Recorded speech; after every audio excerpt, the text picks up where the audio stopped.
Yo, yo, yo! What is up, y'all? My name is Robert Donaldson, and welcome back to another edition of Rob's Best Bets. And we are once again talking about conference tournament futures, and in this episode, we are focusing on the CAA. And as you guys can see, from the start of March all the way through April, we do really well, and honestly, a large part of that is because we leverage these conference tournament futures. And when you're looking at the CAA here, it's a 14-team bracket, and what's really interesting about this bracket is you have a number of different seeds, or I guess numbers next to teams' names that I don't think are truly representative of how viable they are to actually win this conference tournament. And speaking of viability, I say we just go ahead and jump right into it. So let's go ahead and lead it off with Towson at the 1 seed, UNC Dub at the 2 seed, College of Charleston at the 3 seed.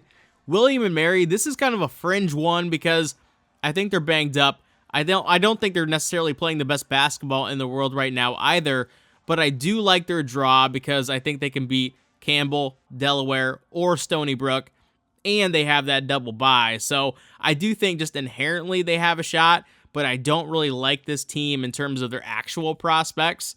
And when you're looking at the 5 seed, again, don't like Campbell, but if you go down to the 6 seed in Monmouth, here's another team that I do think is viable.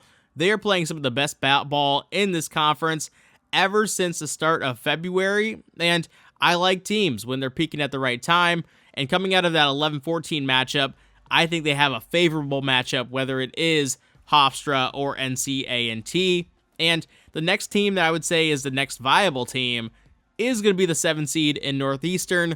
Bill Cohen and these Huskies have kind of been up and down this season, but they are playing some good ball as well. And let's go ahead and jump over to Drexel as well as another viable team. I think the futures odds, and we'll get into this here in a bit, but I think the futures odds in this market are actually pretty indicative of a potential Drexel run. And then that's where my cut line is going to be. I don't think Elon can get there despite having a good season, and Hampton and them just kind of both miss the cut right there. But let's go ahead and talk about our first future on the board, and that is going to be the Drexel Dragons. And the reason why I do like Drexel is partially because of that draw, because I think the top side of this bracket, the two most impressive teams, in my opinion, on the back end of the season have been Drexel and Towson, and they are on the same seed line. So if Drexel beats Elon, they're playing Towson in the quarterfinals, and I feel like whoever comes out of that game is going to be the team that represents the top side of the bracket in the conference championship. So let's go ahead and place 1 unit on Drexel, 18-1 your money. Got that over on FanDuel, and I really do think that the Dragons have a chance to pick off Towson, but ultimately, we're just trying to inherit that seed line and have leverage potential in that conference championship game. And then we're going to go over to those Towson Tigers on the top side of the bracket. Again, I just like this draw for these two teams, and I do think that either Drexel or Towson are going to be the representative in the conference championship game. And Towson is getting 5-1. This kind of feels like a stray line, so I highly recommend you go over there on DraftKings and grab it. But I say we go ahead and place 2 units on the Towson Tigers at 5-1 your money. Again, love the draw. I love this Towson team.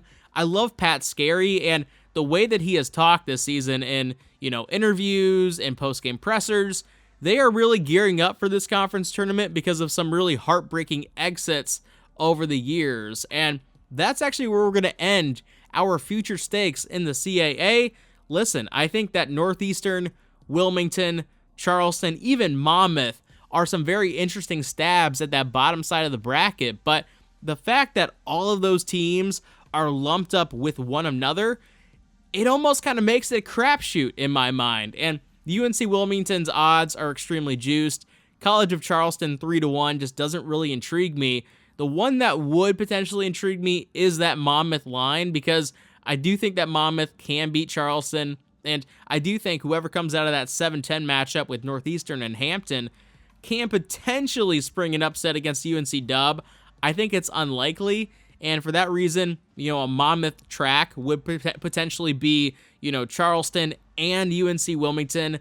That feels like a tall order. So I say we just go ahead and stick to that top side of the bracket where I feel like I have a better handle on who is going to emerge. But with all that being said, y'all, as I say in every video, I appreciate you guys showing love on these videos because they are extremely niche. They definitely get less viewership than my daily pick episodes, but hey, I love talking about these conference tournaments. They absolutely deserve the shine and the spotlight, and I'm so happy to give it to them. And I appreciate you guys, you know, just kind of riding with all of these videos that we've been throwing out there. But with all that being said, y'all, I will see you in a future video. Take it easy.